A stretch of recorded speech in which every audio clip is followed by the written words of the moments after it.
Hello everybody. ಇಂದು ನಾವು first PU physics chapter number 8 ಆದ ಗ್ರಾವಿಟೇಷನ್ ಆ ಒಂದು ಅಧ್ಯಾಯದ ಬಗ್ಗೆ ಅಭ್ಯಾಸ ಮಾಡೋಣ. ಗ್ರಾವಿಟೇಷನ್ ಅಂತ ಹೇಳಿದ್ರೆ it is the force of attraction between the two bodies in the universe by virtue of its masses. ವಿಶ್ವದಲ್ಲಿರುವಂಥ ಎಲ್ಲ ಎರಡು ಆಕಾಶಕಾಯಗಳು ಅಥವಾ ಒಂದು ಮಾಸಸ್ಗಳ ನಡುವೆ ಇರುವಂಥ ಒಂದು ಆಕರ್ಷಣ ಬಲ ಆಗಿರುತ್ತೆ. ನ್ಯೂಟನ್ ಅವರು ಈ ಒಂದು ಆಕರ್ಷಣಾ ಬಲವನ್ನು ಯಾವ ರೀತಿ ಹೇಳಿದ್ದಾರೆ ಅಂದರೆ ಅದನ್ನು ನಾವು ಎಲ್ಲ ಏನಂತ ಕರಿತೀವಿ, ನ್ಯೂಟನ್ಸ್ ಲಾ ಆಫ್ ಗ್ರಾವಿಟೇಷನ್ ಅಂತ ಕರಿತೀವಿ. ಅದರ ಸ್ಟೇಟ್ಮೆಂಟ್ ಹೀಗಿದೆ: the gravitational force of attraction between the two bodies is directly proportional to the product of their masses and inversely proportional to the square of the distance between them. ಇಲ್ಲಿ ನೋಡಿ, ಈ ಒಂದು ಡಯಾಗ್ರಾಮ್ನಲ್ಲಿ ಎರಡು ಮಾಸಸ್ಗಳು ಕಾಣ್ತಾ ಇದೆ. ಆ ಎರಡು ಮಾಸಸ್ಗಳು M1 ಮತ್ತು M2. ಅವುಗಳ ನಡುವಿನ ಅಂತರ ಸೆಂಟರಿಂದ ತೆಗೆದುಕೊಳ್ಬೇಕಾಗತ್ತೆ. ಅದೇನಾಗಿದೆ, D ಆಗಿದೆ. ಈ ಎರಡು ಮಾಸಸ್ಗಳ ನಡುವಿನ ಫೋರ್ಸ್ ಎಷ್ಟಾಗತ್ತೆ ಅಂತ ಈ ಸ್ಟೇಟ್ಮೆಂಟ್ ರೂಪವನ್ನು ನಾವು ಮ್ಯಾಥಮೆಟಿಕಲ್ ಫಾರ್ಮ್ನಲ್ಲಿ ಬರೆದಾಗ F is proportional to product of the masses M1 ಮತ್ತು M2 and inversely proportional to the square of the distance. Masses directly proportional ಆಗಿದೆ, distance square of the distance inversely proportional ಆಗಿದೆ. So F equals G M1 M2 divided by D square. So G ಅನ್ನೋದು gravitational constant, universal gravitational constant ಅಂತ ಕರೆದಿದ್ದೇವೆ. ಈ G ಯಾವ್ಯಾವುದನ್ನು depend ಆಗಿರಲ್ಲ: nature and size of the masses, nature of the medium between the two masses and the physical condition such as temperature, pressure, etc. of the surrounding. ಇದು ಯಾವುದನ್ನು ಕೂಡ ಅದು depend ಆಗಿರಲ್ಲ. ಈಗ ನಾವು ಮುಂದೆ ಈ ಒಂದು G ಮತ್ತು E ಮತ್ತು ಫೋರ್ಸು ಯಾವ ರೀತಿ ಕೆಲವು ಅಂಶಗಳನ್ನು ಒಳಗೊಂಡಿದೆ ಅನ್ನೋದನ್ನು ತಿಳಿಸ್ತಾ ಇದ್ದೀನಿ. SI ಯೂನಿಟ್ ಆಫ್ G ಅಂತ ಹೇಳಿದರೆ ನೋಡಿ, ಇವಾಗ ಫಾರ್ಮುಲಾ ಏನಿತ್ತು, F equals G M1 M2 over D square ಅಂತ ಇತ್ತು. ಇವಾಗ ನಾನು ಇದನ್ನು Gಯನ್ನು ಕನ್ವರ್ಟ್ ಮಾಡಿ ಬರೆದ್ರೆ F ಈ F ಜೊತೆಲಿ D ಇಲ್ಲೂ ಇತ್ತು, D square over M1 M2. ಈಗ ನಾನು ಇದಕ್ಕೆ ಯೂನಿಟ್ಸನ್ನು ಹೇಳ್ತಾ ಹೋಗ್ತಿದ್ದೀನಿ. F ಅಂತ ಹೇಳಿದ್ರೆ ನ್ಯೂಟನ್, ಡಿಸ್ಟೆನ್ಸ್ ಅಂತ ಹೇಳಿದ್ರೆ metre square, okay, over kg, ಮಾಸಸ್ನ kg, ಅದು ಮೇಲಕ್ಕೆ ಹೋದಾಗ kg to the power -2. SI unit of G is N M square kg to the power -2. ಹಾಗಾದರೆ ಡೈಮೆನ್ಷನಲ್ ಫಾರ್ಮುಲಾ ತುಂಬ ಸಿಂಪಲ್ ಆಗಿ ನಾವು ಇದನ್ನು ಬರಿಬೋದು. ಡೈಮೆನ್ಷನಲ್ ಫಾರ್ಮುಲಾ ನೋಡಿ ಹೇಳ್ತೀನಿ. ಇವಾಗ ನ್ಯೂಟನ್ ಅಂತ ಹೇಳಿದ್ರೆ ಫೋರ್ಸ್ ಆಯಿತು. ಫೋರ್ಸ್ಗೆ ನಮ್ಮದು ಏನಾಗುತ್ತೆ, mass into acceleration, okay, newton ಆಯಿತು. ಇನ್ನು ಮೀಟರ್, ಡಿಸ್ಟೆನ್ಸ್ ಸ್ಕ್ವೇರ್ ಅಂದರೆ ಏನಾಗುತ್ತೆ, L ಸ್ಕ್ವೇರ್ ಆಯಿತು. kg ಅಂದರೆ ಏನಾಗುತ್ತೆ, M ಟು ದಿ ಪವರ್ ಏನಾಯಿತು, -2. ಸೊ ಮಾಸ್ಗೇನು ಕ್ಯಾಪಿಟಲ್ M ತೊಗೊಳ್ತಾ ಇದ್ದೀನಿ. Acceleration length per time square, ಇನ್ನು L ಸ್ಕ್ವೇರ್, ಇನ್ನು M ಟು ದಿ ಪವರ್ -2. ಆವಾಗ ಈ M ಮತ್ತು -2ದಲ್ಲಿ ಒಂದು ಹೋದರೆ ಏನಾಯಿತು, -1 ಉಳಿತು. L ಮತ್ತು L ಸ್ಕ್ವೇರ್ ಸೇರಿ ಏನಾಯಿತು, L ಸ್ಕ್ವೇರ್ L ಕ್ಯೂಬ್ ಆಯಿತು. ನಂತರ T ಟು ದಿ ಪವರ್ ಟೈಮನ್ನು ಏನಾಗುತ್ತೆ, ಮೇಲಕ್ಕೆ ಹೋದಾಗ ಏನಾಗುತ್ತೆ, T ಟು ದಿ ಪವರ್ -2 ಆಗಿದೆ. ಈ ರೀತಿಯಾಗಿ ನಾವು ಡೈಮೆನ್ಷನಲ್ ಫಾರ್ಮುಲಾವನ್ನು ನಾವು ಫಸ್ಟ್ ಚಾಪ್ಟರ್ನಲ್ಲೇ ನಾವು ಅಭ್ಯಾಸ ಮಾಡ್ಕೊಂಡು ಬಂದಿದ್ದೀವಿ. Okay, what is the value of G ನಾವು? ದ ವ್ಯಾಲ್ಯೂ ಆಫ್ G ಎಷ್ಟಾಗುತ್ತೆ ಅನ್ನೋದನ್ನು ನಾವು ತಿಳ್ಕೊಂಡಾಗ 6.67 into 10 to the power of -11 ಇಲ್ಲಿರುವಂಥ ಯೂನಿಟನ್ನು ಏನು ಮಾಡಿದ್ದಾರೆ, ಅವರು ಬರೆದಿದ್ದಾರೆ. ಓಕೆ, ಹಾಗೆಯೇ ಈ ಒಂದು ಗ್ರಾವಿಟೇಷನಲ್ ಫೋರ್ಸನ್ನು ನಾವು ಏನಂತ ಕರಿತೀವಿ, ಬೇಸಿಕ್ ಫೋರ್ಸ್ ಇನ್ ನೇಚರ್ ಅಂತ ನಾವು ಕರಿತೀವಿ. ಹಾಗೂ ಇದು ವೀಕೆಸ್ಟ್ ಫೋರ್ಸ್ ಇನ್ ನೇಚರ್, ಆದರೆ universal force. Next it is a central force. ನೋಡಿ, ಮ್ಯೂಚುವಲ್ ಫೋರ್ಸ್. ಈ ಒಂದು ಬಾಡಿ ಮೇಲೆ ಇದರ ಫೋರ್ಸ್ ಇದೆ, ಇದ್ರ ಬಾಡಿ ಮೇಲೆ ಈ ಫೋರ್ಸ್, ಇದರ ಫೋರ್ಸ್ ಇದೆ. ಹಾಗೆ ಇದನ್ನು ಮಾರ್ಕಲ್ಲಿ ತೋರಿಸಿದೆ ನೋಡಿ, ಮ್ಯೂಚುವಲ್ ಫೋರ್ಸ್ ಅಂತ ಆಗಿದೆ. Okay, it is applicable for all the bodies in the universe. ಅದಕ್ಕೋಸ್ಕರ universal force, hence it is called universal law ಅಂತ ಆಗಿದೆ. ಹಾಗಾದರೆ ಗ್ರಾವಿಟಿ ಅಂದರೆ ಏನು? ಅದೇ ಇದು ಕೂಡ ಗ್ರಾವಿಟೇಷನಲ್ ಲಾದಲ್ಲೇ ಬರುವಂಥದ್ದು. Gravity, it is the force of attraction exerted by the earth. ಭಾಳ ಇಂಪಾರ್ಟೆಂಟು. ಇಲ್ಲಿ ಎರಡು ಬಾಡಿಗಳನ್ನು ತೋರಿಸಿದ್ದೀವಲ್ವಾ, ಒನ್ ಆಫ್ ದಿ ಬಾಡಿ ಏನಾಗಿರ್ತದೆ, ಅರ್ತ್ ಆಗಿರುತ್ತೆ. ಒಂದೇ M1 ಅರ್ತ್ ಆಗಿರ್ಬೋದು, ಇಲ್ಲ ಏನಾಗಿರ್ಬೋದು M2 ಕೂಡ ಅರ್ತ್ ಆಗಿರ್ಬೋದು. ಸೊ ನಾವು one of the body is earth. ಆ ಅರ್ತ್ ಯಾವ ರೀತಿ ಬಾಡಿಯನ್ನು ತನ್ನ ಕಡೆ ಎಳ್ಕೊಳ್ಳುತ್ತೆ ಅದನ್ನು ನಾವೇನಂತ ಕರಿತೀವಿ, ಆಕ್ಸಿಲರೇಷನ್ ಡ್ಯೂ ಟು ಗ್ರಾವಿಟಿ ಅಂತ ಕರೆದಿದ್ದೀವಿ. ಏನಂತ ಆಯ್ತದು, ಸಿಂಬಾಲ್ ಏನಿದೆ, ಸ್ಮಾಲ್ ಜಿನಲ್ಲಿ ರೆಪ್ರೆಸೆಂಟ್ ಮಾಡ್ತೀವಿ. It is the acceleration produced in the motion of the body due to gravity. ಇದ್ರ ಮೀನಿಂಗ್ ಏನು ಕೇಳಿದ್ರೆ, ಒಂದು ನಮ್ಮಲ್ಲಿ ಅರ್ತ್ ಇದ್ದಾಗ ಇಲ್ಲಿ ಒಂದು ಬಾಡಿ ಇದ್ದರೆ, ಈ ಒಂದು ಬಾಡಿ ಯಾವುದ್ರ ಕಡೆ ಮೂವ್ ಆಗ್ತಾ ಇರ್ತದೆ, ಅರ್ತ್ ಕಡೆ ಮೂವ್ ಆಗ್ತಾ ಇದ್ದರೆ ಅದನ್ನು ಆಕ್ಸಿಲರೇಷನ್ ಡ್ಯೂ ಟು ಗ್ರಾವಿಟಿ ಅಂತ ಏನು ಮಾಡಿದ್ದೀವಿ, ಹೇಳಿದ್ದೀವಿ. ಈಗ ಎರಡು ಗ್ರಾವಿಟೇಷನ್ ಸಿಂಬಲ್ ಬಂತು. ಒಂದು ಅರ್ತ್ ಗ್ರಾವಿಟಿ, ಇನ್ನೊಂದು ಯೂನಿವರ್ಸಲ್ ಗ್ರಾವಿಟೇಷನ್ ಕಾನ್ಸ್ಟೆಂಟ್ ಅಂತ ಬಂದಿದೆ. ಇವೆರಡುಗಳ ನಡುವಿನ ರಿಲೇಷನ್ ಏನು ಅನ್ನೋದನ್ನು ತಿಳ್ಕೊಳ್ಳೋದು ಕೂಡ ಭಾಳ ಮುಖ್ಯ. ಈಗ ನೋಡಿ, ಇಲ್ಲಿ ಡಯಾಗ್ರಾಮ್ ತೋರಿಸಿದ್ದೀನಿ ನಾನು. ಅರ್ತ್ ಇದೆ, ಅರ್ತ್ನ ರೇಡಿಯಸ್ಸನ್ನು ನಾನೆಂತ ಕರೆದಿದ್ದೀನಿ, ಆರ್ ಅಂತ ಕರೆದಿದ್ದೀವಿ. ಅರ್ತಿನ ಮಾಸನ್ನು ಕ್ಯಾಪಿಟಲ್ M ಅಂತ ಕರೆದಿದ್ದೀವಿ.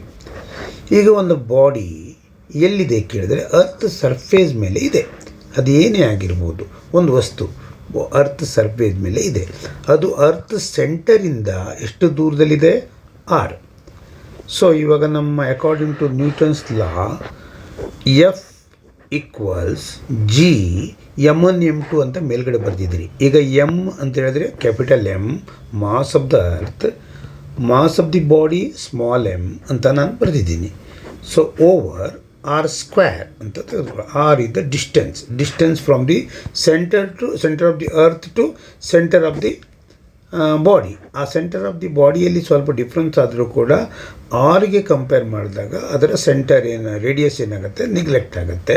ಟೋಟಲಿ ದ ಬಾಡಿ ಮತ್ತು ಸೆಂಟರ್ ಆಫ್ ದಿ ಅರ್ತ್ನ ಡಿಸ್ಟೆನ್ಸೇ ಏನಾಗಿರುತ್ತೆ, ಟೋಟಲ್ ಆಗಿ ಡಿಸ್ಟೆನ್ಸ್ ಆಗಿರುತ್ತೆ. So distance square. ಸೊ ಇಲ್ಲಿ ಎಫ್ ಅಂದರೆ ಏನು, ನಾವು ಓದ್ಕೊಂಡು ಬಂದಿದ್ದೀವಿ. ಫೋರ್ಸ್ ಆ ಚಾಪ್ಟರ್ನಲ್ಲಿ ಓದ್ಕೊಂಡು ಬಂದಿದ್ದೀವಿ. ಫೋರ್ಸ್ ಅಂದರೆ ವೇಟ್ ಅಂದರೆ mass into gravity. So mg ಅಂತ ಆಯಿತು.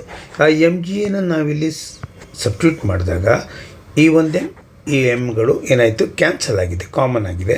So g is equals to ಏನಂತಾಯಿತು, gm over r square.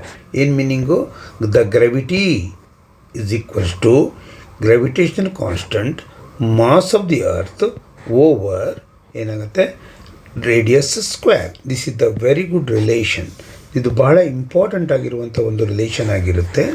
So G equals gm over r square. ಇದನ್ನೇ ನಾನು ಏನು ಬರಿತೀನಿ ನೋಡಿ, G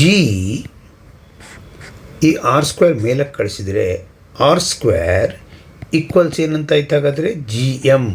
ಇದ್ರ ಬಗ್ಗೆಯೂ ಕೂಡ ನೀವು ಶಾರ್ಟ್ಕಟಾಗಿ ತಿಳ್ಕೊಂಡಿರ್ತೀರ. gr square equals gm. ಇದನ್ನು ನೆನಪಿಟ್ಕೊಳ್ಬೇಕು. ಮುಂದಿನ ಡೆರಿವೇಷನ್ದಲ್ಲಿ ನಿಮಗೆ ಇದು ಅಗತ್ಯ ಬರುತ್ತೆ.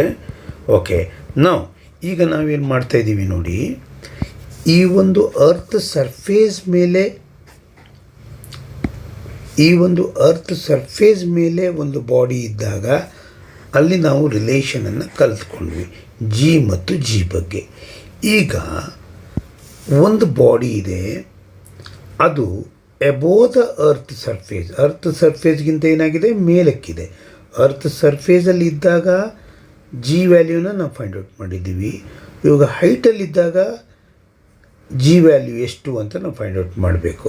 ಆ ಒಂದು ಡೆರಿವೇಷನಿಗೆ ಕ್ವಶನ್ ಯಾವ ರೀತಿ ಇರುತ್ತೆ ಅಂತ ಹೇಳಿದ್ರೆ, derive the expression for acceleration due to gravity at a point above the earth surface ಅಂತ ಇರುತ್ತೆ. ಡಯಾಗ್ರಾಮನ್ನು ಇನ್ನೊಮ್ಮೆ ಡಿಸ್ಕಷನ್ ಮಾಡೋಣ. ಇಲ್ಲಿ ಅರ್ತ್ ಇದೆ. ಅರ್ತಿನ ರೇಡಿಯಸ್ ಎಷ್ಟಿದೆ? ಆರ್. ಇಲ್ಲಿ ಕಾಣ್ತಾ ಇದೆ ನೋಡಿ, ಆರ್. ಅರ್ತ್ನ ಮಾಸ್ ಎಷ್ಟಿದೆ? Capital M. Centre of the ಅರ್ತ್ನ ಇಲ್ಲಿ ತೋರಿಸಿದ್ದೀನಿ. ಸೊ ಅರ್ತ್ ಸರ್ಫೇಸನ್ನು ಯಾವ ಪಾಯಿಂಟಿಂದ ಗುರುತಿಸಿದ್ದೀವಿ? ಬಿ. Centre C. ಇವಾಗ ಅರ್ತ್ ಸರ್ಫೇಸಿಂದ ಎತ್ತರಕ್ಕೆ ಹೈಟ್ ಹೆಚ್, ಪಾಯಿಂಟ್ ಎನಲ್ಲಿ ನಮ್ಮ ಒಂದು ಮಾಸ್ ಇದೆ. ಸೊ ಇಲ್ಲಿ ನಾನು ಗ್ರಾವಿಟಿಯನ್ನು ಕಂಡುಹಿಡಿಬೇಕು. The acceleration due to gravity, ಅದನ್ನು g h at the height h ಅದನ್ನು ತೋರಿಸಿದ್ದೀವಿ. ಹಾಗಾದರೆ ಈ ಒಂದು ಬಾಡಿ ಈ ಅರ್ತ್ನಿಂದ ಎಷ್ಟು ದೂರದಲ್ಲಿದೆ ಕೇಳಿದಾಗ ನಾವು ಈ ಹೆಚ್ಚನ್ನು ಮಾತ್ರ ಕನ್ಸಿಡರ್ ಮಾಡಲ್ಲ, ಹೆಚ್ ಪ್ಲಸ್ ಆರ್ ರೇಡಿಯಸನ್ನು ಕನ್ಸಿಡರ್ ಮಾಡ್ತೀವಿ. Because the distance is central ಫೋರ್ಸನ್ನು ಫೈಂಡ್ ಔಟ್ ಮಾಡಬೇಕು, centre to centre. So r plus h ಆಗುತ್ತೆ. At point A above the earth surface at height h, point B on the earth surface, point C centre of the earth ಅಂತ ಇನ್ನೊಂದು ಸಾರಿ clear ಆಗಲಿ ಅಂತ ಹೇಳ್ಬಿಟ್ಟು A B C ಪಾಯಿಂಟನ್ನು ನಿಮಗಿಲ್ಲಿ explain ಮಾಡಿದ್ದೀನಿ. ಸೊ ಎಮ್ ಅಂದರೆ ಏನು? Mass of the earth. R ಅಂದರೆ ಏನು? Radius of the earth. ಈ ಎಲ್ಲ ಡಯಾಗ್ರಾಮನ್ನು ಈ ಒಂದು ಪಾಯಿಂಟಲ್ಲಿ ನೀವು ಕ್ಲೀನಾಗಿ ಅಂಡರ್ಸ್ಟ್ಯಾಂಡ್ ಮಾಡ್ಕೊಂಡಿದ್ದೀರಾ. ಈಗ ನಾನೇನು ಮಾಡ್ತಾಯಿದ್ದೀನಿ ಕೇಳಿದ್ರೆ ಜಿ ವ್ಯಾಲ್ಯೂನ ಸಬ್ಸ್ಟಿಟ್ಯೂಟ್ ಮಾಡ್ತೀನಿ. Acceleration due to gravity at point ಎನಲ್ಲಿ ಫೈಂಡ್ ಔಟ್ ಮಾಡಬೇಕು. ಅದಕ್ಕೆ ಜಿ ಹೆಚ್ ಅಂತ ನಾವು ರೆಪ್ರೆಸೆಂಟ್ ಮಾಡ್ಕೊಳ್ಳೋಣ. ಸೊ ಜಿ ಫಾರ್ಮುಲಾ ಏನು? ಮೇಲ್ಗಡೆ ಕಲ್ತಿದ್ದೀರಾ. ಜಿ ಫಾರ್ಮುಲಾ ಏನು? G M over distance square. So ಇಲ್ಲೇನಾಯಿತು? ಜಿ ಹೆಚ್ equals G M over R plus h square. R plus ಹೆಚ್ಚನ್ನು ಕೂಡ ಕನ್ಸಿಡರ್ ಮಾಡ್ತೀವಿ. ಇಲ್ಲಿ ನೋಡಿ, ಮಾಸ್ ಚೇಂಜ್ ಅಂತ ನಾವು ಕನ್ಸಿಡರ್ ಮಾಡಲ್ಲ. ಮಾಸನ್ನು ನಾವು ಇಷ್ಟನ್ನು ಕನ್ಸಿಡರ್ ಮಾಡಬೇಕಾಗತ್ತೆ. ಆದರೆ ಮಾಸ್ ಆಫ್ ದಿ ಅರ್ತ್ಗೆ ಈ ಒಂದು ಅಟ್ಮಾಸ್ಫಿಯರ್ನ ಮಾಸನ್ನು ಆ್ಯಡ್ ಮಾಡಿದ್ರೆ ಮಚ್ ಡಿಫ್ರೆನ್ಸ್ ಆಗಲ್ಲ. ಸೊ ಇಷ್ಟು ಮಾಸನ್ನು ಕನ್ಸಿಡರ್ ಮಾಡೋದು, ಎಷ್ಟು ಮಾಸನ್ನು ಕನ್ಸಿಡರ್ ಮಾಡೋದು ಬೋತ್ ಆರ್ ಸೇಮ್ ಆಗಿರೋದ್ರಿಂದ ನಾನೇನಂತ ತೆಗೆದುಕೊಂಡಿದ್ದೀನಿ? ಎಮ್ ಅಂತ ಮಾತ್ರ ಇಲ್ಲೇನು ಮಾಡಿದ್ದೀವಿ? ತೆಗೆದುಕೊಂಡಿದ್ದೀವಿ. ನೆಕ್ಸ್ಟ್ ಡೆರಿವೇಷನ್ದಲ್ಲಿ ಇನ್ನೂ ಕ್ಲಾರಿಟಿ ಸಿಗುತ್ತೆ ನಿಮಗೆ. Acceleration due to gravity at B. ಬಿನಲ್ಲಿದ್ದರೆ ನೀವು ಈಗಾಗಲೇ ಕಂಡುಹಿಡಿದಿದ್ದೀರಾ ನೋಡಿ, ಎಟ್ ಬಿ ಅಂತ ಇಲ್ಲಿ ಗೊತ್ತಾಗ್ತಾ ಇದೆ. ಹಾಗೆಯೇ G M divided by R square, G M divided by R square ಅಂತ ಸಿಕ್ತು. ಇಕ್ವೇಷನ್ 1 ಸಿಕ್ಕಿದೆ. ಅಲ್ಲಿ ಆರ್ ಪ್ಲಸ್ ಹೆಚ್ ಇದೆ ಎಟ್ ಹೈಟ್ ಹೆಚ್ಚಲ್ಲಿ. ಇಲ್ಲಿ ಓನ್ಲಿ ಜಿ ಸಿಕ್ಕಿದೆ, ಅದು ಆರನ್ನು ಮಾತ್ರ ನಾವೇನು ಮಾಡ್ತೀವಿ? ಕನ್ಸಿಡರ್ ಮಾಡ್ತೀವಿ. ಈಗ ಇಕ್ವೇಷನ್ 1 ಮತ್ತು ಇಕ್ವೇಷನ್ 2 1/2 ರಿಲೇಷನಲ್ಲಿ ನಾವು ಅದನ್ನು ಬರೆದಾಗ G H over G equals G M divided by R plus H whole square over divided by, ನೋಡಿ ಇಲ್ಲಿ ಹಾಕಿದ್ದೀನಿ, ಮತ್ತು ಪುನಃ G M divided by R square. ಈ ಡಿವೈಡೆಡ್ ಇರೋದನ್ನು ಡಿವಿಡೆಡನ್ನು ಮಲ್ಟಿಪ್ಲೈಯರ್ ಆಗಿ ನಾವು ತೆಗೆದುಕೊಂಡಾಗ ಇದೇನಾಗುತ್ತೆ? ರೆಸಿಪ್ರೋಕಲ್ ಆಗುತ್ತೆ. ರೆಸಿಪ್ರೋಕಲ್ ಆಗಿ ಬರೆದಿದ್ದು ನೋಡಿ, R square over G M ಅಂತ ಬರೆದಿದ್ದೀನಿ. ಈಗ ಜಿ ಎಮ್ ಏನಾಯಿತು? ಕ್ಯಾನ್ಸಲ್ ಆಯಿತು. ಉಳ್ಕೊಂಡಿರೋದೇನು? R square over R plus H whole square. ನಿಮಗೆ ಬೇಕಾಗಿರೋದೇನು? G H. ಸೊ ಜಿನ ಇಲ್ಲಿ ಕಳೆದಾಗ G into R over R plus H total ಆಗಿ ಆರ್ ಸ್ಕ್ವೇರ್ ಅಂತಲೂ ಕೂಡ ಏನು ಮಾಡ್ಬೋದು? ಬರಿಬೋದು. ಈಗ ನೋಟಲ್ಲಿ ನೋಡಿ, ವೆನ್ ಹೆಚ್ ಈಕ್ವಲ್ಸ್ ರೇಡಿಯಸ್ನ ಹಾಫ್ ಆಗಿದ್ದರೆ, ಈಗ ಒಂದು ಇದರಲ್ಲಿ ಈ ಒಂದು ಹೈಟ್ ಇದೆಯಲ್ಲ, ಇದು ರೇಡಿಯಸ್ನ ಹಾಫ್ ಆಗಿದ್ದಾಗ ಏನಾಗುತ್ತೆ? ಒಂದು ಶಾರ್ಟ್ಕಟ್ ರಿಲೇಷನನ್ನು ತಿಳ್ಕೊಳ್ಳೋಣ ನೋಡಿ. ಹೈಟ್ ಈಕ್ವಲ್ಸ್ ಏನಂತಾಗತ್ತೆ? R over R plus R by 2 ಆಗಿದ್ದಾಗ, ಸೊ ಇದು ಎಲ್ ಸಿ ಎಮ್ ತೆಗೆದಾಗ ಏನಾಗುತ್ತೆ? 2 1 ಆರ್ ಓವರ್ 3 ಆರ್ ಓವರ್ 2 ಆಗುತ್ತೆ. ಸೊ ಇಲ್ಲೇನಾಯ್ತು? ಇಲ್ಲಿ ಆರ್ ಕ್ಯಾನ್ಸಲ್ ಆಗಿ 2 ಏನಾಯಿತು ಮೇಲಕ್ಕೆ ಹೋಯಿತು, 2/3 ಅಂತ ಆನ್ಸರ್ ಬಂತು. ಹೋಲ್ ಸ್ಕ್ವೇರ್ ಇದೆ, ಹೊರಗಡೆ ಜಿ ಇದೆ, ಸೊ ಹೋಲ್ ಸ್ಕ್ವೇರ್ ಇದೆ. 2 ಸ್ಕ್ವೇರ್ ಏನಂತಾಯಿತು 4, 3 ಸ್ಕ್ವೇರ್ ಏನಂತಾಯಿತು 9, ಹೊರಗಡೆ ಇರೋದು ಇದು 9. So GH is equals to 4/9 G. ಇದನ್ನು ಬೇರೆ ಬೇರೆ ವ್ಯಾಲ್ಯೂಸ್ಗಳಿಗೂ ಕೂಡ H ಈಕ್ವಲ್ಸ್ R/4 ಯಾವುದೇ ವ್ಯಾಲ್ಯೂಗೂ ಕೂಡ ನೀವು ಇದನ್ನು ಏನು ಮಾಡ್ಕೊಳ್ಬೋದು, ಸಬ್ಸ್ಟಿಟ್ಯೂಟ್ ಮಾಡ್ಕೊಂಡ್ಬಿಟ್ಟು ಶಾರ್ಟ್ಕಟ್ ವ್ಯಾಲ್ಯೂಗಳನ್ನು ಏನು ಮಾಡ್ಬೋದು, ಫೈಂಡ್ ಔಟ್ ಮಾಡ್ಕೊಳ್ಬೋದು. Okay, so okay, next right. ಈಗ ಡಿರೈವ್ ದಿ ಎಕ್ಸ್ಪ್ರೆಷನ್ ಫಾರ್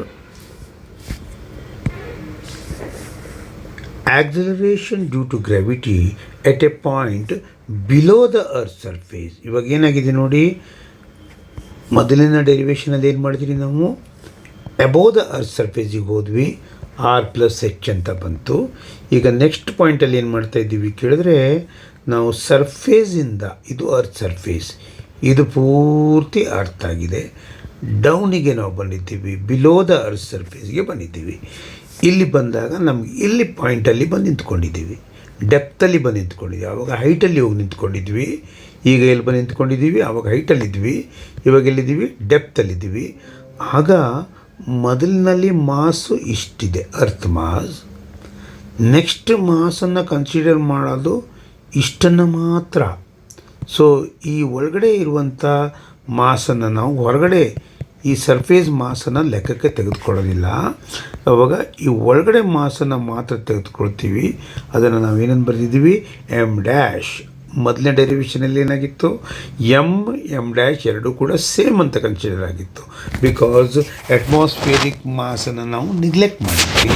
ಇಲ್ಲಿ ನಮ್ಮದು ಮಾಸು M ಮತ್ತು M' ಮಾಸನ್ನು ನಾವು ಬೇರೆ ಬೇರೆಯಾಗಿ ತೆಗೆದುಕೊಳ್ತಾ ಇದ್ದೀವಿ. ಸೊ ಈಗ ಮೊದಲನೇದಾಗಿ ಎಟ್ ಪಾಯಿಂಟ್ ಎ ಅಂದರೆ ಎಲ್ಲಿದೆ, ಅರ್ತ್ ಸರ್ಫೇಸ್ ಮೇಲಿದೆ, ಕರೆಕ್ಟಾ? ಅರ್ತ್ ಸರ್ಫೇಸ್ ಮೇಲಿದ್ದರೆ ಫಾರ್ಮುಲಾ ಏನು, G(m/r²). ಇದು ಎಲ್ಲಿಂದ ಫೈಂಡ್ ಔಟ್ ಮಾಡಿದ್ವಿ, relation between G and G ಅಲ್ಲಿ ನಾವು ಫೈಂಡ್ ಔಟ್ ಮಾಡಿದ್ವಿ, ಇಕ್ವೇಷನ್ ನಂಬರ್ 1. ನೆಕ್ಸ್ಟ್ ಎಟ್ ಬಿ, ಡೆಪ್ತಲ್ಲಿ ಬಂದಿದ್ದೀವಿ, ಹೈಟಲ್ಲ ಡೆಪ್ತಲ್ಲಿ ಬಂದಿದ್ದೀವಿ. ಆವಾಗ GM ಆಗಲ್ಲ, ನಾನು ಏನಂತ ಮಾಡ್ಕೊಂಡಿದ್ದೀನಿ, GM' ಅನ್ನು ಬೇರೆ ರೀತಿ ಸಿಂಬಾಲಿಕಲಿ ಪ್ರೆಸೆಂಟ್ ಮಾಡ್ಕೊಂಡಿದ್ದೀನಿ. ಸೊ ಓವರ್ R ಇದಿರೋದು ಡೆಪ್ತಲ್ಲೇ ಬಂದಿದ್ದೀನಿ, ಇಲ್ಲಿವರೆಗೆ ಬಂದಿದ್ದೀನಿ. ಸೊ ಪೂರ್ತಿ R ಇತ್ತು, ಡೆಪ್ತ್ ಕೆಳಗಡೆ ಬಂದೆ, ಉಳ್ಕೊಂಡಿರೋದು ಏನಂತಾಯಿತು, R-D. So that is the distance. B to Cಗೆ ಏನು ಡಿಸ್ಟೆನ್ಸ್ ಆಗುತ್ತೆ, R-D ಆಗುತ್ತೆ. So GD equals G(m' over R-D hole square ಅಂತ ಆಯಿತು. ಎರಡು ಇಕ್ವೇಷನ್ ಸಿಕ್ತು. ಈಗ ಮೊದಲು ಮಾಡಿದಾಗಲೇ ಅಲ್ಲಿ 1/2 ಮಾಡಿದ್ರಿ, ಈಗ 2/1 ಮಾಡ್ಕೊಳ್ತೀನಿ, ಬಿಕಾಸ್ ಇಲ್ಲಿ GD ಇರುವಂಥದ್ದು ಮೇಲ್ಗಡೆ ಇದ್ದರೆ ಕ್ರಾಸ್ ಮಲ್ಟಿಪ್ಲಿಕೇಶನ್ ಮಾಡ್ಕೊಳ್ಳಿ ಈಸಿ ಆಗುತ್ತೆ ಅನ್ನೋ ಕಾರಣಕ್ಕಾಗಿ ಮಾತ್ರ. ಸೊ GD ಓವರ್ G ಅಂತ ತೆಗೆದುಕೊಂಡ್ರೆ, ಫಸ್ಟು ಇದನ್ನು ಬರ್ಕೊಂಡಿದ್ದೀನಿ ನೋಡಿ, ಇಲ್ಲಿ ಬರ್ಕೊಂಡಿದ್ದೀನಿ, ನಂತರ ಓವರ್ ಡಿವೈಡೆಡ್ ಬೈ ಸಿಂಬಾಲ್ ಹಾಕಿದ್ದೀನಿ, G ವ್ಯಾಲ್ಯೂನ ಬರೆದ್ಬಿಟ್ಟಿದ್ದೀನಿ. ಮೊದಲು ಮಾಡಿದಾಗೇ GD over G equals GM' over R-D whole square. Divide ಇರೋದನ್ನು ಮಲ್ಟಿಪ್ಲೈ ಮಾಡಿದಾಗ ಇದು ರೆಸಿಪ್ರೋಕಲ್ ಆಗುತ್ತೆ, R² ಡಿವೈಡೆಡ್ ಬೈ GM. ಮೊದಲಿನ ಡೆರಿವೇಷನಲ್ಲಿ GM ಕ್ಯಾನ್ಸಲ್ ಆಗಿತ್ತು, ಆದರೆ ಇಲ್ಲಿ ಹಾಗಾಗಲ್ಲ, G ಮತ್ತು G ಮಾತ್ರ ಏನಾಗುತ್ತೆ, ಕ್ಯಾನ್ಸಲ್ ಆಗುತ್ತೆ, M' ಮತ್ತು M ಹಾಗೆ ಉಳ್ಕೊಳ್ಳುತ್ತೆ, ಇಲ್ಲಿ ಬರೆದಿದ್ದೀನಿ. ಈಗ ನಾನು M ಮತ್ತು M' ಡೆನ್ಸಿಟಿ ಫಾರ್ಮುಲಾಕ್ಕೆ ಅದನ್ನು ಏನು ಮಾಡ್ತೀನಿ, ರಿಲೇಟೆಡ್ ಆಗಿ ಬರಿತೀನಿ. ನೋಡಿ ಇಲ್ಲಿ ನಿಮಗೆ ಗೊತ್ತಿರೋ ಹಾಗೆಯೇ ಡೆನ್ಸಿಟಿ ಅಂದ್ರೇನು, ಮಾಸ್ ಬೈ ವಾಲ್ಯೂಮ್. ಹಾಗಾದರೆ ಮಾಸ್ ಅಂದರೆ ಏನು, ನಮಗೆ ಬೇಕಾಗಿರೋದು ಮಾಸ್. ಹಾಗಾದರೆ ಮಾಸ್ ಅಂದರೆ density into volume, correct. Density symbol ಏನು, ರೋ. ವಾಲ್ಯೂಮ್ ಸ್ಪಿಯರ್ ಥರದಲ್ಲಿರೋದ್ರಿಂದ 4/3 5R³ ಗೊತ್ತಿದೆ ನಿಮಗೆ ಇದು. ಹಾಗಾದರೆ ಎಮ್ದು ಮುಗಿಯಿತು ವ್ಯಾಲ್ಯೂ, ರೈಟ್. ನಂತರ M' ಬಂದಾಗ row into 4/3 5R-D whole cube ಅಂತ ಮಾಡಿದ್ದೀನಿ. R-D ಹೋಲ್ ಕ್ಯೂಬ್ M' ಸಿಕ್ತು. ಈಗ ಎಮ್ ಡ್ಯಾಶನ್ನು ಸಬ್ಸ್ಟಿಟ್ಯೂಟ್ ಮಾಡಿದ್ದೀನಿ, ಆರ್ ಸ್ಕ್ವೇರನ್ನು ಹಾಗೆ ಇಟ್ಟಿದ್ದೀನಿ, ಎಮ್ನ ಪ್ಲೇಸ್ನಲ್ಲಿ ಡೆನ್ಸಿಟಿ ಇರೋ ಫಾರ್ಮನ್ನು ಬರೆದಿದ್ದೀನಿ, ಹಾಗೆಯೇ ಆರ್ ಮೈನಸ್ ಡಿ ಸ್ಕ್ವೇರ್ನ ಹಾಗೆ ಇಟ್ಟಿದ್ದೀನಿ.